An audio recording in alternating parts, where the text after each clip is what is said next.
अस्सलाम वालेकुम काश्तकार भाइयों, इस वक्त हमारे लहसुन के फील्ड में ज़्यादातर मिसाल देखने में आ रही है कि जो लहसुन के पत्ते हैं वो पीले हो रहे हैं। इसके अलावा वहाँ पे जो लहसुन की बढ़ोतरी है यानी जो साइज़ है वो भी नहीं बढ़ रहा।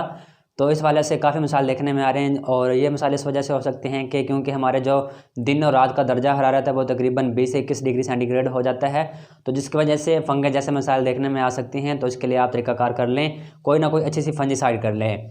तो इस हवाले से हमारे काश्तकार भाई अपने तजर्बात भी शेयर करते हैं कि किस तरह वो लहसुन की फील्ड में या फसल में जो है अमाइनो एसिड का भी स्प्रे कर रहे हैं। इसके अलावा जो अच्छी सी फंजीसाइड यानी थाइयोफिनेट मिथाइल है उसमें आप टॉक्सिन एम इस्तेमाल कर सकते हैं, तो वो अपनी फसल पर स्प्रे कर रहे हैं। तो इंशाल्लाह इस तरीक़ाकार से आप अपनी फसल की जो बढ़ोतरी या साइज़ है उसको भी बढ़ा सकते हैं और जो वहाँ पे फंगस जैसे मसाइल होंगे उनको भी दूर कर सकते हैं। और इसके लिए आपने 1 kg के हिसाब से अमाइनो एसिड इस्तेमाल करना है और थाइयोफिनेट मिथाइल की आपने तकरीबन 400 ग्राम फी एकड़ के हिसाब से ये मिला के आपने अपनी फसल पर स्प्रे करवाना है।